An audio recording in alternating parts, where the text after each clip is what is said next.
ಇನ್ನು ಮಂಗಳೂರಲ್ಲಿ ಧಾರಾಕಾರ ಮಳೆಯ ಪರಿಣಾಮ ಮತ್ತೊಂದು ಅನಾಹುತ ಸಂಭವಿಸಿದೆ, ದುರ್ಘಟನೆ ಸಂಭವಿಸಿದೆ. ನಾಡದೋಣಿ ಮಗುಚಿ ಇಬ್ಬರು ನೀರು ಪಾಲಾಗಿದ್ದಾರೆ. ಮೀನುಗಾರರು ಯಶವಂತ್ ಮತ್ತು ಕಮಲಾಕ್ಷ ಮೃತಪಟ್ಟಂತ ದುರ್ದೈವಿಗಳು.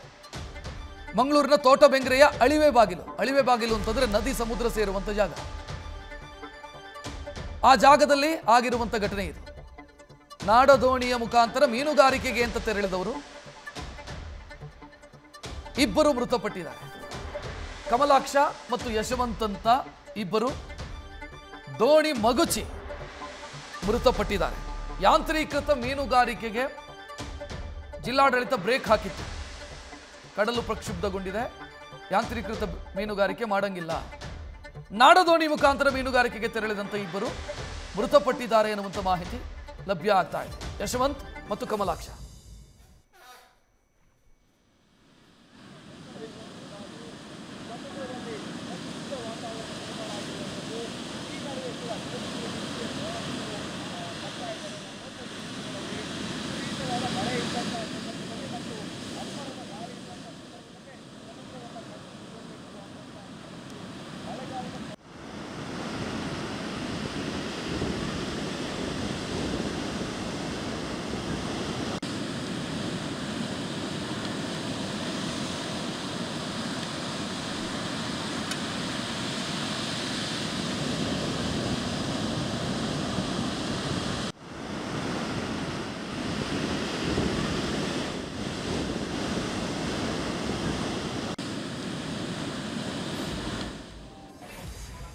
ಇನ್ನು ದಕ್ಷಿಣ ಕನ್ನಡದ ಕೇಂದ್ರ ಸ್ಥಾನ ಮಂಗಳೂರಲ್ಲಿ ನಿನ್ನೆ ರಾತ್ರಿ ಇಡೀ ಮಳೆಯಾಗಿದೆ.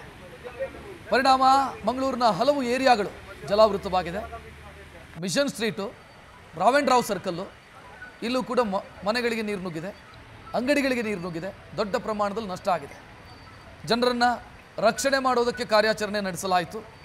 ನಿನ್ನೆ ರಾತ್ರಿ ಇಡೀ ಸುರಿದಂಥ ಮಳೆಯಿಂದಾಗಿ ಸೃಷ್ಟಿಯಾಗಿರುವಂಥ ಅನಾಹುತಗಳು ಮಂಗಳೂರು ಸಿಟಿ ಲಿಮಿಟ್ಸಲ್ಲಿ, ಮಂಗಳೂರು ಮಹಾನಗರ ಪಾಲಿಕೆಯ ವ್ಯಾಪ್ತಿಯೊಳಗೆ ಸಂಭವಿಸಿರುವಂಥ ಸಮಸ್ಯೆಗಳ ದೃಶ್ಯವನ್ನು ಗಮನಿಸ್ತಾ ಇದ್ದೀರಿ. ಬಹಳಷ್ಟು ಏರಿಯಾಗಳಲ್ಲಿ ನೀರು ನುಗ್ಗಿದೆ, ಜನಜೀವನ ವ್ಯಸ್ತವಾಗಿದೆ. ಮನೆಗಳಿಗೆ ನೀರು ನುಗ್ಗಿದಂಥ ಪರಿಣಾಮ ಜನ ಒದ್ದಾಡ್ತಾ ಇದ್ದಾರೆ. ರಸ್ತೆಗಳಲ್ಲಿ ನೀರು ನಿಂತಿದೆ. ಜನರ ರಕ್ಷಣಾ ಕಾರ್ಯಾಚರಣೆಯನ್ನು ಕೂಡ ಮಾಡಲಾಗ್ತಾ ಇದೆ. ನೋಡ್ತಾ ಇದ್ದೀರಿ ಮಂಗಳೂರು ಸಿಟಿಯಲ್ಲಿ, ಮಂಗಳೂರು ನಗರದ ಒಳಗೆ ಸೃಷ್ಟಿಯಾಗಿರುವಂಥ ಪ್ರವಾಹದ ಸ್ಥಿತಿ ಹೆಂಗಿದೆ. ಮಂಗಳೂರು ಮಹಾನಗರ ಪಾಲಿಕೆ ಸದ್ಯ ಪರಿಸ್ಥಿತಿಯನ್ನು ನಿಭಾಯಿಸೋದಕ್ಕೆ ಒದ್ದಾಡ್ತಾ ಇದೆ. ಭಾಳಷ್ಟು ಏರಿಯಾಗಳಲ್ಲಿ ನದಿಯಂತೆ ಕಾಣಿಸ್ತಾ ಇದೆ. ಮನೆಗಳ ಕಾಂಪೌಂಡ್ನ ಅರ್ಧ ಮಟ್ಟಕ್ಕೆ ನೀರು ನಿಂತಿರೋದನ್ನು ಗಮನಿಸ್ತಾ ಇದೆ. ರಸ್ತೆಯಲ್ಲಿ ನೀರು ಹರಿತಾ ಇರೋದನ್ನು ಗಮನಿಸಬಹುದು. ವ್ಯಾಪಾರಿಗಳು ಕೂಡ ದೊಡ್ಡ ಮಟ್ಟದಲ್ಲಿ ನಷ್ಟ ಅನುಭವಿಸಿದ್ದಾರೆ. ನಿರಂತರವಾಗಿ ಮಳೆಯಾಗ್ತಾ ಇರೋ ಪರಿಣಾಮ ಈ ಎಲ್ಲ ಅನಾಹುತಗಳಿಗೆ ಸಾಕ್ಷಿಯಾಗ್ತಾ ಇದೆ ಮಂಗಳೂರು.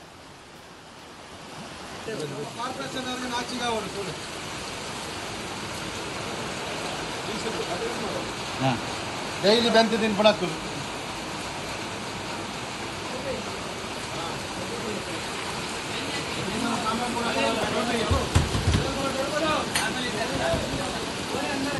ಬೆಡ್ ಎಲ್ಲ ಇದಾಗಿದೆ. ಇಲ್ಲಿ ಕಬಡ್ ವರೆ ಬರ್ತಾ ಉಂಟು. ಮಳೆ ನೀರು ಇಷ್ಟುವರೆ ನೀರು ಬರ್ತಾ ಉಂಟು, ನಿಲ್ಲುವುದಿಲ್ಲ ಈಗ.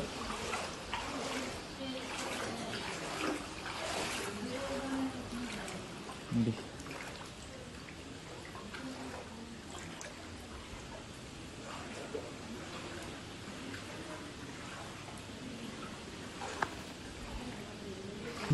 ಬೆಡ್ ಎಲ್ಲ ಇದಾಗಿದೆ. ಇಲ್ಲಿ ಕಬಡ್ ವರೆ ಬರ್ತಾ ಉಂಟು. ಮಳೆ ನೀರು ಮಂಗಳೂರು ಸಿಟಿಯೊಳಗಿನ ದೃಶ್ಯಗಳಿವು. ಬಹಳಷ್ಟು ಏರಿಯಾಗಳಲ್ಲಿ ಸಮಸ್ಯೆ ಆಗಿದೆ. ದೋಣಿಗಳನ್ನು ಬಳಸ್ತಾ ಇದ್ದಾರೆ ಜನರನ್ನ ರಕ್ಷಣೆ ಮಾಡೋದಕ್ಕೆ. ಈ ಕಡೆ ಮನೆಗಳಿಗೆ ನೀರು ನುಗ್ಗಿ ವಸ್ತುಗಳೆಲ್ಲ ಹಾಳಾಗಿರೋದನ್ನು ಗಮನಿಸಬಹುದು. ರಸ್ತೆಯಲ್ಲಿ ನೀರು ಹರಿತಾ ಇರೋದನ್ನು ಕೂಡ, ನದಿಯಂತೆ ನೀರು ಹರಿತಾ ಇರೋದನ್ನು ನೋಡ್ತಾ ಇದೆ. ಸೊ ಇಲ್ಲೂ ಕೂಡ ಸಮಸ್ಯೆ ಇರೋದು smart city, Mangaluru smart city ಅಂತ ಕಾಮಗಾರಿಗಳನ್ನು ಮಾಡಲಾಗ್ತಾ ಇದೆ. ಅವೈಜ್ಞಾನಿಕವಾಗಿ ಕಾಮಗಾರಿಗಳಾಗ್ತಾ ಇದೆ. ಜನರ ಆಕ್ರೋಶದ ಮಧ್ಯೆ ಇದನ್ನು ಮಾಡೇ ಮಾಡ್ತೀವಿ ಅಂತ ಆಡಳಿತ ಹೊರಟಿದೆ.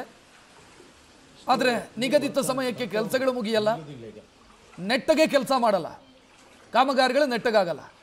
ಇದರ ಪರಿಣಾಮ ಹಿಂಗಾಗಿರೋದು. ದಕ್ಷಿಣ ಕನ್ನಡ ಜಿಲ್ಲೆಯ ಮಂಗಳೂರು ಮಳೆಯನ್ನು ಇದು ಮೊದಲು ನೋಡ್ತಾ ಇರೋದಲ್ಲ. ಇಲ್ಲಿ ಧಾರಾಕಾರ ಮಳೆ ಆಗೇ ಆಗುತ್ತೆ. ಜೂನ್ ತಿಂಗಳು ದೊಡ್ಡ ಮಟ್ಟದಲ್ಲಿ ಮಳೆ ಆಗುತ್ತೆ. ಈ ಬಾರಿ ಒಂದು ಸ್ವಲ್ಪ ಅವಧಿಗೂ ಮುಂಚಿತವಾಗಿ ಮಳೆ ಆಗ್ತಾ ಇದೆ. ಮುಂಗಾರು ಅವಧಿಗೂ ಮುಂಚಿತವಾಗಿ ಕಾಲಿಟ್ಟ ಪರಿಣಾಮ. ಬಟ್ ಮಳೆ ಹೊಸದಲ್ಲ. 20 ಸೆಂಟಿಮೀಟರ್ 25 ಸೆಂಟಿಮೀಟರ್ ಮಳೆ ಬರ್ತಾ ಇರುತ್ತೆ. ನಾರ್ಮಲಿ ಮಂಗಳೂರಲ್ಲಿ ಬರುತ್ತೆ. ಬಟ್ ಕಳೆದ ಕೆಲ ವರ್ಷಗಳಿಂದ, ಒಂದು 3-4 ವರ್ಷಗಳಿಂದ ಮಂಗಳೂರಲ್ಲಿ ಮಳೆ ಬಂದರೆ ಸಮಸ್ಯೆ ಸೃಷ್ಟಿಯಾಗುತ್ತೆ. ಬೆಂಗಳೂರಲ್ಲಿ ಹೆಂಗೆ ಸಮಸ್ಯೆ ಆಗುತ್ತೋ ಅದೇ ರೀತಿ ಮಂಗಳೂರಲ್ಲೂ ಸೃಷ್ಟಿಯಾಗುತ್ತೆ. ಏನು ಕಾರಣ ಅಂತಂದರೆ ಸರಿಯಾಗಿ ಸಮರ್ಪಕವಾಗಿ ಕಾಮಗಾರಿ ನಡೆಯದೇ ಇರೋದು ಕಾರಣ. ಇಲ್ಲ ಅಂತಾದರೆ ಮಂಗಳೂರಲ್ಲಿ ಮಳೆಯಾದರೆ ನೀರು ಹರ್ಕೊಂಡು ಹೋಗುತ್ತೆ, ಯಾವುದೇ ಸಮಸ್ಯೆಗಳಾಗಲ್ಲ. ಕರಾವಳಿ ಅಂತಂದರೆ ನಿಮಗೆ ಅಲ್ಲಿ ಮಳೆಯನ್ನು ತಡೆಯುವಂಥ ಶಕ್ತಿ ಉಳಿದ ನಗರಗಳಿಗೆ ಕಂಪೇರ್ ಮಾಡಿದರೆ ಜಾಸ್ತಿ ಇರುತ್ತೆ. ನೀರು ಸರಾಗವಾಗಿ ಹರಿದು ಹೋಗುತ್ತೆ. ಬಟ್ ಇಲ್ಲ, ಈಗ ಆಗ್ತಿಲ್ಲ. ಮಂಗಳೂರಲ್ಲೂ ಕೂಡ ಒಂದು ಸಣ್ಣ ಮಳೆ ಬಂದರೆ ಸಾಕು, ಸಮಸ್ಯೆ ಸೃಷ್ಟಿಯಾಗುತ್ತೆ. ನ್ಯೂಸ್ ಫಸ್ಟ್ ನಿರ್ಭೀತಿಯಿಂದ ನಿಮ್ಮ ಪರವಾಗಿ.